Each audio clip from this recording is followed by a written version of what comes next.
अस्सलाम वालेकुम बच्चे, कैसे हैं सब लोग? आपसे सब ठीक होंगे। आज हम फर्स्ट ईयर की physics according to federal board chapter 4 का टॉपिक देखेंगे, centripetal acceleration and centripetal forces के 2 पार्ट है। आज हम सिर्फ सेंटीपिटल एक्सेलरेशन देखेंगे।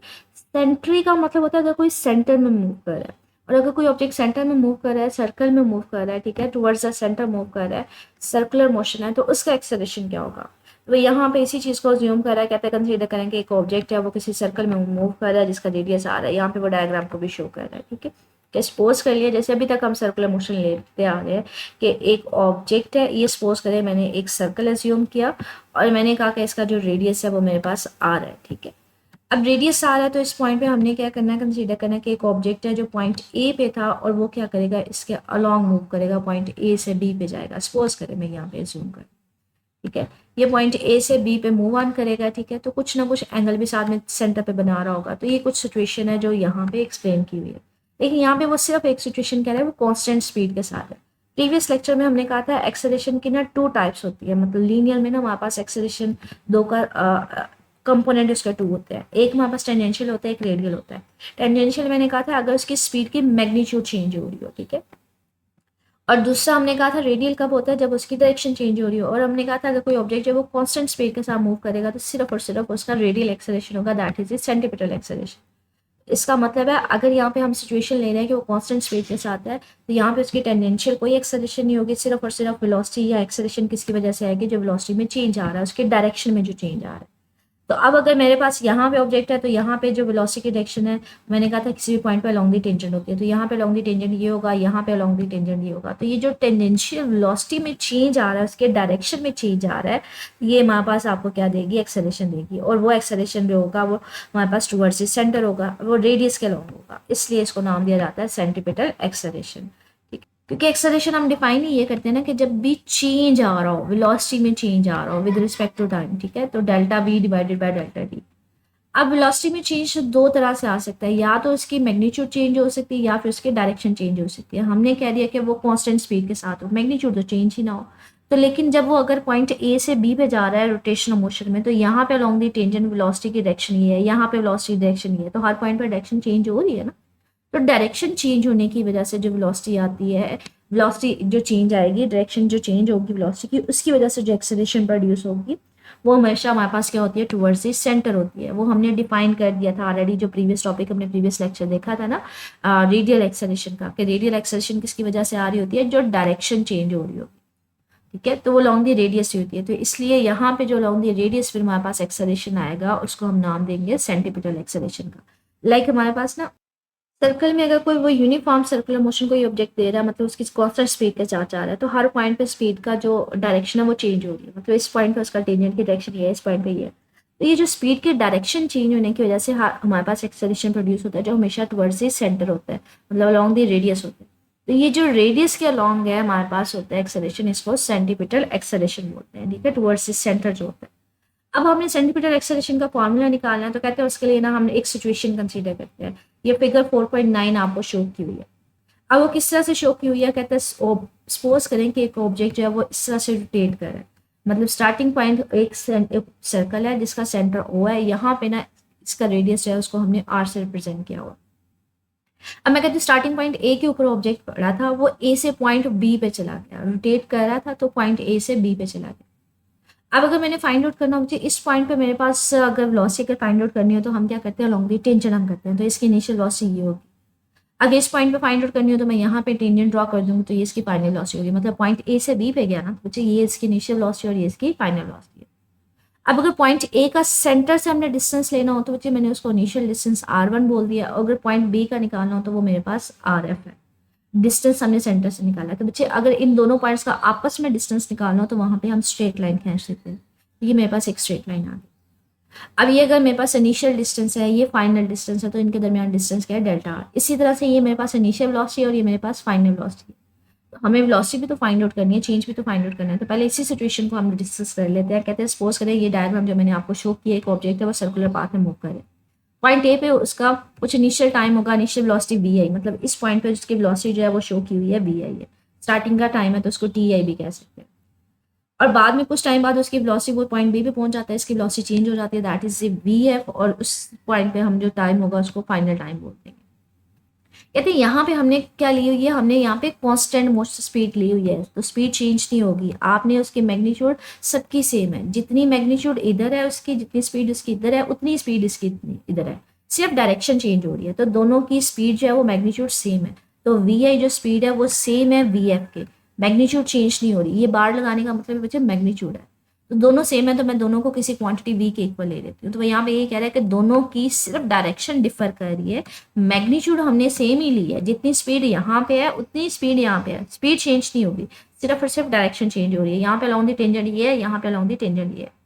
तो कहते हैं हमने यहाँ पे कंसीडर करना है लाइक, कहते हैं आप क्या करें, इस वेक्टर को यहाँ से उठा के ना, ये जो वेक्टर यहाँ पे वी आई है इसको उठा के यहाँ पे पुट ऑन कर दो, इसी डायरेक्शन इसकी चेंज ना हो, ठीक है। ये यहाँ पे इसको उठा के ना यहाँ पे पुट कर दो, ठीक है। तो ये वी एफ था, तो ये उठा के हमने डायरेक्ट इसी डायरेक्शन सेम हो रहनी चाहिए, इसको मैंने यहाँ पे पुट ऑन कर दिया। ये इनिशियल वेलोसिटी है, ये फाइनल वेलोसिटी। अगर दोनों का डिफरेंस निकालना हो तो ये इनके दरमियान का जो डिस्टेंस होगा वो क्या होगा, वो इनका डिफरेंस होगा, वो डेल्टा वी होगा। तो ये मेरे पास क्या आएगा, दोनों वेलोसिटीज के दरमियान का चेंज आ जाएगा। तो यहाँ पे इसी डायग्राम को नीचे बी में दिखा रहा है कि वहां से हमने वेलोसिटी वी आई दोनों के टेल्स को मिला दिया ना, मतलब यहाँ पे इसको बोलते हैं बच्चे, जो स्टार्टिंग पॉइंट होता है वो उसका टेल होती है और जहाँ पे एरो लगा होता है वो उसका हेड होता है। तो हमने इसको उठा के इसके ऊपर रख दिया, तो इसकी ये टेल है और इसकी ये टेल है, तो दोनों की टेल्स को मिला दिया। अब दोनों को हेड्स को मिलाया तो वो हमें चेंज बता रहा है, ठीक है। तो वो डेल्टा वी हमें बता रहा है दोनों के दरमियान का चेंज। अब नेक्स्ट, तो अगर हमने चेंज निकालना हो, डेल्टा वी निकालना हो, तो वो कैसे निकलता है बच्चे, वो हमारे पास निकलता है, डेल्टा वी बेसिकली होता है फाइनल माइनस इनिशियल होता है। तो फाइनल ये है, माइनस इनिशियल ये है, तो final velocity minus initial velocity, तो ये वी एफ माइनस वी आई आ जाएगा। अब आपने चेंज, अगर फॉर एग्जाम्पल वी एफ निकालना है, इधर माइनस उधर जाके प्लस हो जाएगा, तो ये डेल्टा वी प्लस में हो जाएगा, V I plus delta V, ठीक है। कहते हैं इस डायग्राम को जो हमने ऐड किया ना, इसको वेक्टर एडिशन के जरिए भी ऐड कर सकते हैं। वेक्टर एडिशन का मतलब होता है एक का हेड दूसरे का टेल। आप यही रहने दें लेकिन इसका माइनस ले लें, मतलब ये वी आई है तो इसका माइनस क्या होगा बच्चे, सेम मैग्नीट्यूड होगी, सिर्फ और सिर्फ डायरेक्शन क्या हो जाएगी, चेंज हो जाएगी, तो ये माइनस वी आई आ जाएगा, ठीक है। कहते हैं आप इसको vector addition head to tail rule के अकॉर्डिंग भी ऐड कर सकते हैं कि एक का हेड और दूसरे का टेल। तो आपने इनिशियल वेलोसिटी ये है, तो अगर इसका माइनस लेते हैं, ये माइनस वी आई, तो इसको यहाँ पे ऐसे ऐसे बिल्कुल इसी तरह से उठा के यहाँ पे पुट कर दें। यहाँ पे अगर मैं इसको इसी तरह से पुट कर देती हूँ, इसकी टेल मैंने यहाँ पे लगा दी, तो ये माइनस वी आई आ जाएगा, ठीक है। ये माइनस वी आई, यहाँ पे आप देखें फर्स्ट वेक्टर की हेड के साथ दूसरे की टेल, तो इन दोनों को जब ज्वाइन करवाएंगे तो ये आपके पास डेल्टा वी आ जाएगा। तो यहाँ पे ये देखें, ये इस तरह से भी डायग्राम को आपको शो किया हुआ, minus V I delta V के इक्वल आ गया, ठीक है। तो उस तरह से भी इसको शो कर सकते हैं। ये हेड टू टेल रूल है ना, कि फर्स्ट वेक्टर के हेड के साथ दूसरे के टेल और दोनों फर्स्ट वेक्टर की टेल को उसके हेड के साथ मिला दें, तो ये रिजल्टेंट आ जाता है। तो इस तरह से भी इसको डायग्राम को शो किया जा सकता है। अब यहाँ पे इसी चीज़ को वो रिजेंबल कर रहा है फर्दर, कि एक हमारे पास ये वाली ट्रायंगल थी, जब उनकी पोजीशन के हिसाब से कि ये पॉइंट पहले इस पोजीशन पे था आर आई पे, फिर ये फाइनल पोजीशन आर पे, तो ये हमारे पास पोजीशन में चेंज आया। इसी तरह से वेलोसिटी की हमने एक ट्रायंगल ड्रॉ की, ठीक है, कि हम इसको उठा के यहाँ पे ले गए, वी आई हो गया, ठीक है। और इन दोनों को जब हमने ज्वाइन करवाया तो हमने कहा कि हमारे पास ये इनके दरमियान डेल्टा वी है। अब कहते हैं ये दोनों ट्रायंगल जो है ना वो सिमिलर है, एक हमारे पास पोजीशन के हिसाब से, डिस्टेंस के हिसाब से, दूसरी हमारे पास वेलोसिटी के हिसाब से। कहते हैं हमारे पास जितना एंगल इन दोनों के दरमियान बनेगा उतना ही एंगल यहाँ पे बनेगा, तो एंगल दोनों के दरमियान सेम होगा। क्यों? क्योंकि कहते हैं जहाँ पे हमारे पास फॉर एग्जांपल किसी भी पॉइंट पे सर्कल में जब ऑब्जेक्ट मूव कर रहा होता है तो वेलोसिटी और रेडियस एक दूसरे के परपेंडिकुलर होते हैं। अगर फॉर एग्जाम्पल यहाँ पे था तो रेडियस और वेलोसिटी के दरमियान एंगल 90 डिग्री था। अगर यहाँ पे देखें तो वेलोसिटी, ये वाली फाइनल वेलोसिटी और इस रेडियस के दरमियान एंगल 90 डिग्री है, तो एंगल तो चेंज नहीं हो रहा, तो फिर जितना हमारे पास ये वाला एंगल होगा उतना ही एंगल ही होगा। फॉर एग्जाम्पल बच्चे हम ऑब्जेक्ट को सर्कल में मूव करवाते हैं ना, तो किसी भी पॉइंट पर अगर आप देखें ना, फॉर एग्जाम्पल ये रेडियस है, तो यहाँ पे अगर मैं टेंजेंट ड्रॉ कर रही हूँ तो इनके दरमियान एंगल 90 डिग्री होता है। अगर मैं यहाँ पे ले रही हूँ तो यहाँ पे अगर मैं टेंजेंट ड्रॉ कर रही हूँ तो इनके दरमियान एंगल 90 डिग्री होता है। तो किसी भी पॉइंट पे जो एंगल होता है रेडियस और वेलोसिटी के दरमियान वो सेम होता है, वो चेंज नहीं होता। तो कहते हैं जो हमारे पास फिर जो एंगल लेंगे ना डेल्टा थीटा, जितना आर आई और आर एफ के दरमियान है वो सेम है, वेलोसिटीज के दरमियान भी उतना ही होगा। फिर जितना एंगल ये होगा उतना ही एंगल ये होगा। अब ये क्यों है? क्योंकि कहते हैं जो वेलोसिटी वेक्टर है वो हमेशा परपेंडिकुलर होता है पोजीशन वेक्टर के, तो वो चेंज नहीं होता। अगर ये परपेंडिकुलर है, ये भी परपेंडिकुलर है, तो फिर जितना एंगल यहाँ पे हमारे पास होगा उतना ही एंगल ये होगा, क्योंकि वेलोसिटी के दरमियान और रेडियस के दरमियान रिलेशनशिप चेंज नहीं होता। अगर हमारे पास ये दोनों परपेंडिकुलर है, ये भी, और जितना एंगल वो चेंज नहीं हो रहा, तो जितना फिर हमारे पास यहाँ पे हम एंगल लेंगे उतना ही हम यहाँ पे एंगल लेंगे। तो यहाँ पे 2 ट्राइंगल्स बन गई, एक मेरे पास यहाँ पे डिस्टेंस के कोरेस्पॉन्डिंगली ये वाली ट्राइंगल बन गई, और दूसरी मेरे पास ये वेलोसिटीज के हिसाब से ट्राइंगल बन गई। अब इसका हमने कंपैरिजन करना है। हम क्या करेंगे, ये वाली साइड्स लेंगे, चेंज लेंगे दोनों साइड्स का, और कोई एक साइड ले लेंगे। इसकी मैंने कहा जितना ये डिस्टेंस है उतना ये डिस्टेंस है। इसी तरह से मैंने कहा था जितनी इसकी मैग्नीट्यूड है वेलोसिटी की उतनी वेलोसिटी की ये मैग्नीट्यूड है। मैंने कहा था वेलोसिटी कांस्टेंट स्पीड के साथ है, तो मैग्नीट्यूड चेंज नहीं होगी, तो मैग्नीट्यूड सेम रहेंगे, ठीक है। तो इसी तरह से डिस्टेंस जितना ये उतना ही है, तो हमारे पास डिस्टेंस भी सेम लेंगे, तो सेम डिस्टेंस है, जितना ये है उतना ही है, तो दोनों को हमने आर से रिप्रेजेंट कर दिया। इसी तरह वेलोसिटी की मैग्नीट्यूड भी सेम है, तो हमारे पास वी है, वी की बजाय हम नाम पे वी ले लेंगे। अब इन दोनों ट्राइंगल्स को हमने इक्वलाइज करवाना है क्योंकि एंगल दोनों का सेम है। अब हम चेंज ले लेंगे, मतलब फॉर एग्जांपल अगर मैं इस ट्राइंगल का लेती हूँ और डिस्टेंस के हिसाब से, तो मैं इसका जो चेंज है ये वाली साइड लूंगी डिवाइडेड बाय कोई साइड ले लूंगी, तो मैं ये आर डिवाइडेड बाय आर ले लूंगी। इसी तरह से इस ट्राइंगल की मैं चेंज लूंगी डिवाइडेड बाय कोई साइड ले लूंगी, मैं उसको वी से रिप्रेजेंट कर लूंगी। तो हमारे पास वेलोसिटी की हमने ट्राइंगल ले ली है, चेंज डिवाइडेड बाय वी, मतलब कोई एक साइड हमने ले ली। इसी तरह से यहाँ पे हम चेंज लेंगे डिवाइडेड बाय कोई एक साइड ले लेंगे, तो दोनों का हमने कंपेरिजन कर दिया। अब हमने क्या किया, थोड़ा सा रीअरेंज करेंगे इस क्वेश्चन को, डेल्टा वी इधर रहने देंगे, वी इधर डिवाइड हो रहा है, इधर जाकर मल्टीप्लाई हो जाएगा। आप क्या करें, दोनों साइड को, इस साइड को भी डेल्टा टी से डिवाइड कर दे, इस साइड को भी। आर को पहले थोड़ा सा इधर शिफ्ट कर दो, आर को इधर शिफ्ट कर दिया, अब इस साइड को भी हम डेल्टा टी से डिवाइड कर देंगे, इस साइड को भी। तो यहाँ पे delta D V divided by delta T आ जाएगा, और यहाँ पे मेरे पास क्या आ जाएगा, delta R divided by delta T. दोनों साइड्स को डेल्टा टी से डिवाइड किया। मुझे अब time rate of change of velocity आपको क्या देता है, ये तो आपको एक्सेलरेशन नहीं दे देता, लीनियर वेलोसिटी है ना, तो ये लीनियर एक्सेलरेशन दे देगा।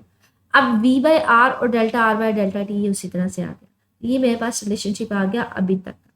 अब हमने यहाँ पे ज्यूम किया है कि यहाँ पे हमने एक छोटी सी एजम्पशन ली है कि जो ए और बी पॉइंट है ना ये बहुत क्लोज टू है, इतने क्लोज हैं कि हमारे पास यहाँ से यहाँ तक जाने में बहुत स्मॉल सा टाइम है, इंटरवल लगाएंगे बिल्कुल फटाफट वो चला गया। तो हमने इंटरवल यहाँ पे अप्रोचेस टू जीरो लिया। हमने एजम्पशन लिया कि फॉर एग्जांपल अगर ऑब्जेक्ट जो है वो सर्कल में मूव कर रहा है पॉइंट ए से बी पे, तो मैं कहती हूँ जो ए से पहले ए पे था ए से बी पे गया, तो ये दोनों पॉइंट्स बहुत क्लोज टू है, इतने क्लोज है कि उसको ना होने के बराबर जो टाइम है वो थोड़ा सा टाइम लगा, इतना ज़्यादा लंबा चौड़ा ड्यूरेशन लगा ही नहीं है। तो delta T approaches to zero ले लेंगे, मतलब इंटरवल बहुत ज़्यादा टाइम नहीं लेना। तो हम delta T approaches to zero इधर अप्लाई कर देंगे, बहुत छोटे टाइम में वो अप्रोच कर गया ए पॉइंट से बी पे, तो यहाँ पे लिमिट लगा दी।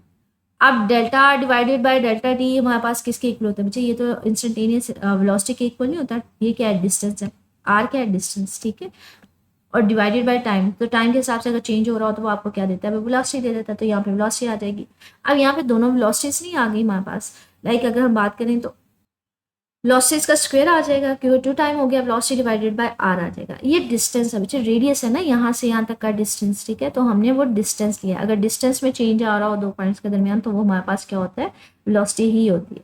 अब एक्सेलरेशन है, तो बच्चे एक्सेलरेशन हमारे पास क्या है, ये किसकी डायरेक्शन क्या होगी, वेक्टर फॉर्म में अगर लिखना हो तो इसका सारी यूनिट वेक्टर लिख दिया जाता है। यूनिट वेक्टर एक छोटा सा ऐसा वेक्टर होता है जो सिर्फ डायरेक्शन बताता है, तो ये अलॉन्ग दी रेडियस होगी, ठीक है, आर का मतलब है अलॉन्ग दी रेडियस। तो सेंटीमीटर एक्सेलरेशन यहाँ पे हम जो ले रहे हैं इसकी डायरेक्शन हमेशा क्या होगी, अलॉन्ग दी रेडियस होगी। यहाँ पे भी अलॉन्ग दी रेडियस, यहाँ पे भी अलॉन्ग दी रेडियस, तो ये हर पॉइंट पे अलॉन्ग दी रेडियस। जैसे मैंने ये आपको फिगर शो करवाई थी, क्या अगर ऑब्जेक्ट जो है वो सर्कल में मूव करता है कॉन्स्टेंट स्पीड के साथ, सिर्फ उसकी वेलोसिटी की डायरेक्शन चेंज हो रही है, तो हर पॉइंट पे जो एक्सेलरेशन प्रोड्यूस होती है वो अलॉन्ग दी रेडियस होती है, ठीक है। तो इसको सेंटीमीटर एक्सेलरेशन कहते हैं, ये रेडियस कह लें या अलॉन्ग दी सेंटर कह लें, ठीक है, तो इसकी डायरेक्शन होती है जो भी एक्सेलरेशन प्रोड्यूस होगी। अलॉन्ग द सेंटर है, अलॉन्ग द रेडियस है, तो इसलिए इसके लिए जो यूनिट वेक्टर जो डायरेक्शन बताएगा वो किसके अलॉन्ग होगा, वो टुवर्ड्स द सेंटर होगा। तो अगर डायरेक्शन में चेंज आने की वजह से एक्सेलरेशन आ रही है तो उस एक्सेलरेशन की हमेशा जो डायरेक्शन होती है वो टुवर्ड्स द सेंटर होती है, टुवर्ड्स द रेडियस होती है, along the radius of the circle होती है, इसलिए इसको स्मॉल से आर से रिप्रेजेंट कर दिया जाता है, ठीक है। कहते हैं हमारे पास यहाँ पे ना हमने एक छोटी सी बात है कि जब भी हम सर्कल लेते हैं ना हम लोग रेडियस लेते कैसे हैं, ये सेंटर है तो हमारे पास रेडियस हम यूजुअली कहते कैसे हैं, आउटवर्ड, यहाँ से लेके यहाँ तक का डिस्टेंस बाहर की तरफ लेते हैं, यहाँ से लेके यहाँ तक का डिस्टेंस बाहर की तरफ लेते हैं। लेकिन एक्सेलरेशन किस तरफ ले रहे हैं, हम अंदर की तरफ ले रहे हैं, towards a centre, towards a centre. तो रेडियस बाहर की तरफ है, एक्सेलरेशन मेरे पास सेंटर की तरफ है, दोनों ऑपोजिट नहीं होते, इसलिए कहते हैं हम लोग यूजुअली इसके साथ ना एक नेगेटिव साइन ले लेते हैं। तो जो रेडियस होता है वो डायरेक्टेड होता है आउटवर्ड, लेकिन जो एक्सेलरेशन है टुवर्ड्स द सेंटर है, तो ये दोनों में थोड़ा सा डिफरेंस है, ठीक है, तो इसलिए नेगेटिव साइन ले लिया। अब ये एक्सेलरेशन है जो हमारे पास लीनियर फॉर्म में, लीनियर वेलोसिटी। अगर इसको एंगुलर फॉर्म में लिखना हो तो लीनियर वेलोसिटी और एंगुलर वेलोसिटी के दरमियान हमने रिलेशनशिप पढ़ा था प्रीवियस टॉपिक में कि लीनियर वेलोसिटी और एंगुलर वेलोसिटी के दरमियान रिलेशनशिप क्या होता है, v is equal to R omega. तो ये लीनियर वेलोसिटी, ये एंगुलर वेलोसिटी थी, ठीक है। इसकी जगह हम लोग रिलेशनशिप पुट ऑन कर देंगे इस फॉर्मूले में, v की जगह आर ओमेगा पुट करेंगे, तो ये देखें v की जगह हमने क्या पुट कर दिया, आर ओमेगा। अब यहाँ पे v की जगह आर ओमेगा पुट किया, v का स्क्वायर था, ये आर स्क्वायर ओमेगा स्क्वायर हो जाएगा। अब नीचे आर है ऊपर आर स्क्वायर है, तो ये आर स्क्वायर इसके साथ खत्म हो जाएगा, तो ये R omega square with R unit vector आ जाएगा। ठीक है, तो यहाँ पे न्यूटन का वो उसके साथ रिलेट करवा रहा है, लाइक कहते हैं जिस तरह से न्यूटन ने कहा था ना कि अगर कोई ऑब्जेक्ट है, न्यूटन का हमने फॉर्मूला पढ़ते हैं ना, F is equal to M A, कि अगर किसी ऑब्जेक्ट को आपने मूव करवाना है, उसमें एक्सेलरेशन प्रोड्यूस करवानी है, तो आपको मुसलसल फोर्स लगानी पड़ती है। ठीक है, कि अगर आप फोर्स लगाएंगे तो उसमें एक्सेलरेशन प्रोड्यूस होगा, वो मूव करेगा। कहते हैं मिसाल के तौर पर अगर आपने कोई डोर ओपन करना है तो आपको फोर्स लगानी पड़ती है, मगर लाइक अगर आप डोर ओपन करना चाह रहे हैं तो आपको इस एंड पे फोर्स लगानी पड़ेगी, इसको खींचना पड़ेगा, तभी तो ये रोटेट करता हुआ बाहर की तरफ आएगा, तभी तो ये ओपन होगा। तो आपको फोर्स लगाएंगे तो एक्सेलरेशन प्रोड्यूस होगी। कहते हैं टेंजेंशियल एक्सेलरेशन प्रोड्यूस करवाने के लिए, मतलब उसको जैसे टेंजेंशियल है ना बच्चे, यहाँ पे वो मूव कर रहा है, long the tangent he move कर रहा है, तो टेंजेंशियल फोर्स भी आपको देनी पड़ती है, तो फोर्स आपको प्रोवाइड करनी पड़ती है। कहते बिल्कुल इसी तरह से अगर आपने किसी ऑब्जेक्ट को सर्कल में मूव करवाना है तो उसको भी मुसलसल आपको फोर्स देनी पड़ेगी, वो फोर्स आपको एक्सेलरेशन देती है। ठीक है, तो एक्सेलरेशन को प्रोड्यूस करवाने के लिए मुसलसल फोर्स देनी पड़ती है। मिसाल लाइक ये कोई बच्ची है जो इस ऑब्जेक्ट को जो है वो सर्कल में मूव करवा रही है, तो इसने इसको क्या किया हुआ है, रस्सी से बांध के ना अपने हाथ में पकड़ा हुआ है, ये मुसलसल इसको फोर्स प्रोवाइड कर रही है, जिसकी वजह से सर्कल में मूव करेगा। जैसे ये हाथ यहाँ से इसको फोर्स प्रोवाइड करना छोड़ देगी ना, तो ये यहाँ पे गिर जाएगा, वो स्ट्रेट लाइन मूव करेगा और वहाँ पे बाल्टी गिर जाएगी। लेकिन अगर वो मुसलसल इसको घुमाती रहेगी, फोर्स देती रहेगी, तो ये सर्कल में मूव करेगी, इसको एक्सेलरेशन मिलेगा, तभी वो फोर्स एक्सेलरेशन इसको मिलेगा, तो वो सर्कल में मूव करेगी। अगर वो फोर्स नहीं देगी तो ये मूव नहीं करेगा। तो सर्कल में मूव करवाने के लिए, सर्कल में एक्सेलरेशन, सेंटीपिटल एक्सेलरेशन देने के लिए आपको उसको फोर्स प्रोवाइड करनी पड़ती है। वो जो फोर्स हम प्रोवाइड करते हैं that is the centripetal force. आगे जो फर्दर टॉपिक है बच्चे वो सेंटीपिटल फोर्स का है, डिटेल में हम उस टॉपिक को देखेंगे। अभी तक का जो टॉपिक है वो सेंटीपिटल एक्सेलरेशन का था, हमने उसको लीनियर फॉर्म में पहले फाइंड आउट किया, फिर उसको एंगुलर फॉर्म में कन्वर्ट करवाया। ये सारा जो है टॉपिक, ये मोस्ट कॉमनली बच्चे लॉन्ग क्वेश्चन में पूछा जाता है, एक्सरसाइज में ऐसा लॉन्ग क्वेश्चन नहीं पूछा हुआ है, लेकिन ये लॉन्ग क्वेश्चन में है। सेंटीपिटल एक्सेलरेशन को डिफाइन करें और फिर इसका फार्मूला फाइंड आउट करें। इससे मजीद बच्चे कुछ पूछना हो कमेंट सेक्शन में पूछ लीजिएगा। ओके, अल्लाह हाफिज़।